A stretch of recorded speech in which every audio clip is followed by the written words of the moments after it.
Vous avez quel âge? Moi, 18 ans, bien sûr. Et vous ne sortez pas le soir, jamais? Jamais. Ni en Jamais. boîte, le Jamais soir? sorti, jamais. Non, c'est vrai? Moi j'ai 20 ans, j'ai jamais sorti le soir. Je sors le soir avec mon père, ma mère et ma petite soeur. Mais jamais seul? Non, jamais seul, jamais. Ça me passe même pas par la tête. Mais il y a aussi des filles voilées. Il y a aussi des filles voilées. Voilà, ça va. Non, ça veut rien dire. Ça veut rien dire. C'est là, nous, on ne comprend pas bien. Quand on vient de France, on se dit filles voilées égale islam, machin. C'est plus compliqué que ça. On les force. Il y a des filles qui ont leur père leur dit si tu veux sortir, tu mets le hijab. Si tu veux, alors viens ici. Voilà. Mais tu es en train de discuter d'ailleurs sur le hijab. De quoi vous parlez? Le hijab. Oui, justement. Dans 2 ans, peut-être je vais le mettre. Il m'a dit ça peut bloquer.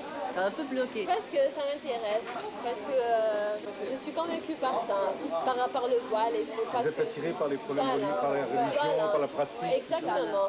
Il m'a dit si tu vas être une femme d'affaires, ça peut bloquer tes affaires. Voilà. Dans une entreprise, on encourage les gens, les femmes qui n'ont pas de hijab. Mais ils encouragent, on leur dit, si tu veux travailler, on lève le hijab, mais pas le hijab. Si je veux faire le hijab, reste chez toi, va te marier. Ah d'accord. On va rapport avec les garçons. Mettre le hijab, c'est d'une certaine façon être attiré moins le regard. Non. Non. Au contraire, il y en a ici qui attirent des filles qui mettent le hijab qui attirent plus le regard que des filles. Vous, par exemple, si vous portez le hijab, ce que vous avez envie de faire dans quelques temps, d'après ce que vous dites, ça ne vous empêchera pas, enfin ça vous regarde, d'avoir des rapports avec des garçons, de flirter, de sortir, ça. On ne pourra pas faire ça. Ah, elle ne pourra pas. On ne pourra pas parce qu'elle a le hijab. On va flirter avec un mec qui a le hijab, c'est contre tes convictions. Il y a des filles qui le mettent et quand ils sortent avec des garçons, elles l'enlèvent. Toutes les filles arrivent, pardon, question personnelle, arrivent vierges de mariage? Ouais. 90%. 90%. Mais Et vous, par exemple, c'est votre cas, vous voulez arriver vierge de mariage? Oui. Oui. Bien sûr. Alors, C'est la religion en plus. c'est la religion, c'est pas C'est la chouma. C'est pas La très chouma. Il y a toute la famille qui attend le verdict. C'est la fierté. est-ce qu'elle est vierge ou pas? C'est la fierté. Non, il n'y a pas une pression spéciale. Mais Ça reste tabou, la vie. Ça reste tabou. Même toi, un garçon? Un garçon de parler de sexualité avec ma famille, impossible. Avec mon grand frère, jamais. Ah, c'est pas spécialement pour les filles alors? Même un garçon ne peut pas parler? C'est le respect. Pardon, excusez-moi. Bah, merci, merci, ça m'a fait plaisir de discuter avec vous. Vraiment. Et tous les plaisirs. Merci, c'est gentil. Ok. سكتور راش ميكرو بريسي سكات محل الرونديو نورمال 2005 قاد لو ساندي اف اش الميكرو يبريزي سكات ايوا دائما دياس Wesh un buzz, on est jusqu'à notre musique reflète. Wesh un buzz, c'est des filles qui en bas de ta fenêtre. Le chic est mal à hit, ben le collé olé. Le chic est mal à hit, ben le collé olé. Nous 10 ans après, toujours aussi féroce et prêt à mort. Où ils croyaient qu'on avait rien dans le ventre, qu'on allait fermer notre gueule. Juste par peur de se faire descendre et rapper juste pour vendre. Allez pour la fille, je préfère qu'on coupe la langue. Bien à quoi s'attendre, ils veulent nous bourrer le crâne avec leur propagande. T'inquiète, tu es à la victoire, on sait se battre. On sait se battre. Là, tu habites avec tes parents, non? Tout le monde habite chez ses parents, on n'a pas trop les moyens de se payer. Ouais, c'est un peu difficile parce que nous, il n'y a pas d'occasion. Nous, on est obligé d'acheter le logement, donc c'est un peu cher. Ah oui, c'est vrai, on ne peut pas louer. On ne peut pas, même pour louer, ça coûte dans les à peu près 150 €, donc et la paye c'est 100 €, alors on ne peut pas, c'est impossible. Ah oui. Ouais. Tu as quel âge? 23 ans. Tu travailles Ouais, un peu, je bricole, j'ai un petit magasin de vidéoclub. Tes parents, ils font quoi? Mon père, il ne travaille pas. Ils ne travaillent pas? Ma mère, elle ne travaille pas. Et aucun des deux ne travaille? Ouais. Il y a moi, il y a mon frère, on travaille, c'est de faire avec. On se débrouille, on a moyen du bord. Je vais te parler des blèmes, du système, en espérant qu'ils réagissent, ceux qui nous gouvernent, ceux qui pardonnent aux terroristes, ceux qui veulent que je ferme ma gueule et qui me censurent. Rien à foutre, on a pas de sincère, je tape pas la pause sur les posters.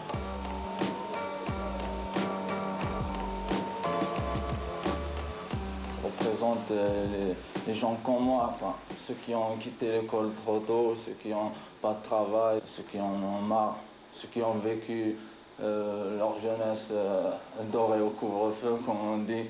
Hein. On n'a rien vu. Notre jeunesse, notre adolescence est passée noire, quoi.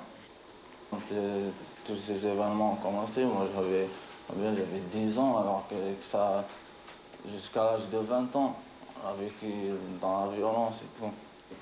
Bon, nous, on n'avait pas l'âge de comprendre. Maintenant, on essaie de comprendre ce qui s'est passé. Bah, d'un côté, on nous accuse de remettre le couteau dans la plaie, quoi. Maintenant, tout va bien, c'est cool. Et pourquoi ils parlent encore de ça? Ouais, c'est fini et tout. On essaie de comprendre, il y a des points noirs. Maintenant, on a oublié comment vivre dans la paix, quoi. On a oublié, on n'arrive pas à vivre, quoi. En plus, nous, on a un problème quand on est, quoi, on ne croit pas en les psychiatres et tout. Donc il y a des gens qui ont besoin de thérapie. Mais ils ne croient pas, non, je ne suis pas faux. Vraiment, il y a des gens qui ont vu leur famille se faire égorger, ils ont besoin d'une longue thérapie. Si je parle du pire, car le meilleur m'est inconnu, et je ne pourrais pas le définir, toute triste est ma vie, j'espère que tu réalises et que tu comprends ce vent de mélancolie dans mes sons. C'est vraiment ça, mélancolie tout le temps? Quand tu regardes par la fenêtre, là, tu vois rien de rose. Il n'y a rien de rose, regardez. Rien de rose. Tu sors le matin, il n'y a rien d'agréable. Tu rentres à la maison, tu trouves tes parents, ils ont des problèmes. Il n'y a rien qui redonne le sourire, quoi. Il n'y a rien. On voit qu'il y a des sociétés étrangères qui rentrent et tout, qui investissent en Algérie alors qu'il n'y a pas de travail pour les jeunes. Il dit c'est un pays riche et un peuple pauvre. C'est voulu. Il n'y a pas d'autre explication. C'est voulu que ça soit comme ça. Pourquoi voulu? Parce que la misère, ça ferme les gueules. La misère, ça ferme les gueules. Ouais. La misère, ça ferme les gueules.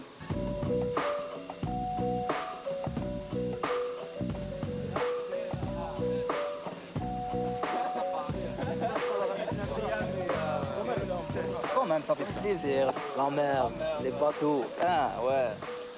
Mais derrière le mer, c'est mieux, hein. C'est mieux. Allez, viens mon frère, viens.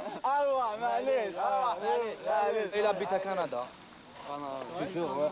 Ouais, fais-moi de... Ça marche très bien, Montréal. Il fait on veut tout ça,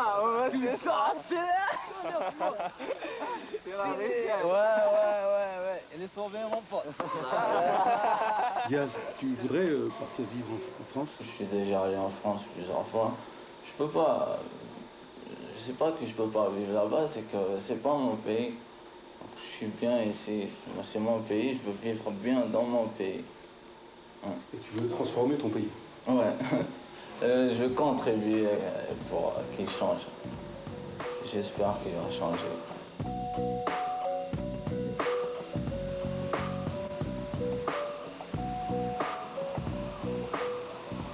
Tu sais, Serge, on arrive à vivre avec tout ce qui s'est passé, avec encore de la tristesse, encore beaucoup de questions, encore une grande quête de la vérité, mais on arrive quand même à vivre avec ça et à envisager un avenir. Je ne sais pas trop comment il sera cet avenir. Des fois j'ai peur, des fois je me dis que ce sera peut-être bien. Je n'en sais rien, il est encore plein d'incertitudes cet avenir, mais j'ai bien envie de le vivre ici.